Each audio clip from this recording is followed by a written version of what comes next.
Assalamualaikum warahmatullahi wabarakatuh.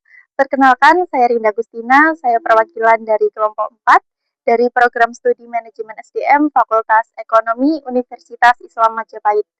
Kedatangan kami di sini untuk melakukan observasi penelitian terkait tanaman hidroponik seperti bayam, kangkung, dan selada.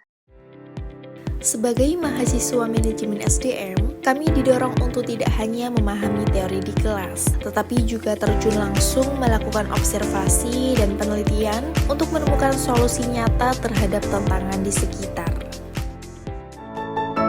Baik, hari ini saya sedang berada di kebun budidaya tanaman hidroponik. Nah, mari kita tanyakan langsung kepada ownernya seputar tanaman hidroponik ini. Halo Mas, Masnya udah mendirikan tanaman hidroponik ini, usaha ini sejak kapan ya? Udah lama? Kalau kami sendiri berdirinya itu di tahun 2019 akhir. Biasanya kan sayuran kan rawan, ada hewan-hewan gitu, ulet gitu ya. Nah itu gimana Masnya? Iya. Nah, untuk tanaman sendiri di sini itu di hidroponik ya, kita itu harus mengetahui karakteristik dari tanaman. Yang pertama itu untuk tanaman selada, seperti contohnya di depan ini, itu kan sangat minim sebenarnya untuk hama-hama seperti ulat itu. Tapi yang lebih didominasi itu untuk selada ini ke kutu-kutuan. Seperti itu.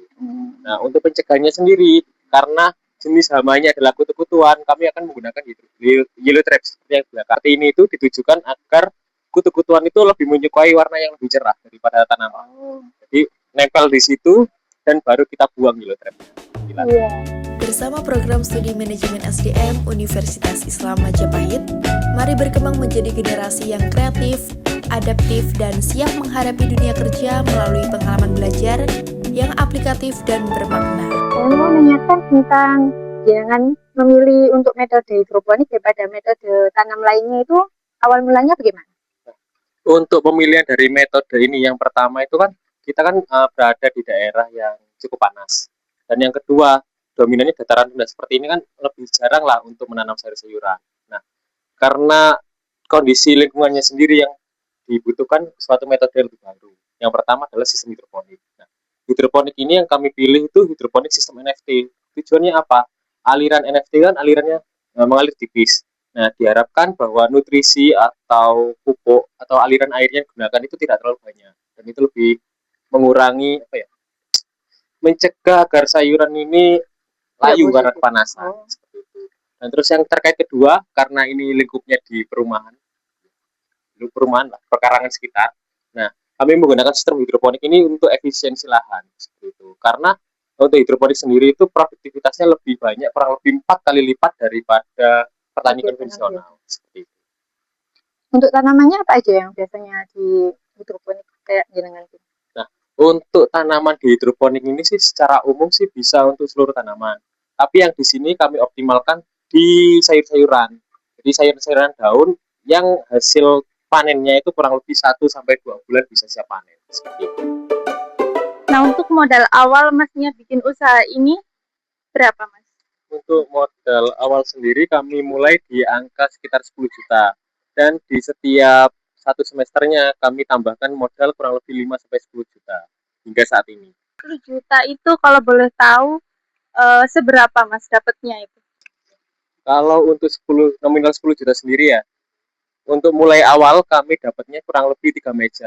Di 1, 2, sampai 3 meja. Itu untuk modal pertama. Satu quotes di akhir video. Dari satu tanaman kita belajar tentang proses. Dan dari satu penelitian kita belajar tentang perubahan. Bersama program studi manajemen SDM di Universitas Islam Majapahit, mari tumbuh, berinovasi, dan menciptakan manfaat bagi masa depan. Terima kasih kepada Masnya sudah meluangkan waktu dan berbagi ilmu terkait seputar tanaman hidroponik ini. Kesan dan pesan dari Masnya untuk anak muda, kalangan anak muda saat ini untuk memulai usaha. Baik, untuk kesan dan pesannya sendiri, saya sampaikan kepada semua, untuk khususnya untuk mahasiswa atau anak-anak muda ya, jangan mudah putus asa yang pertama. Yang kedua, carilah ilmu sebanyak-banyaknya sebelum terjun ke wilayah pekerjaan. Setelah dapat ilmu, usahakan, yaitu tadi modalnya adalah pertama cari ilmu, yang kedua adalah uangnya sisihkan dulu sedikit demi sedikit. Terus yang ketiga, baru mulai terjun ke usaha yang disukai. Insya Allah 2 sampai 3 tahun yang akan datang akan berkembang dan besar.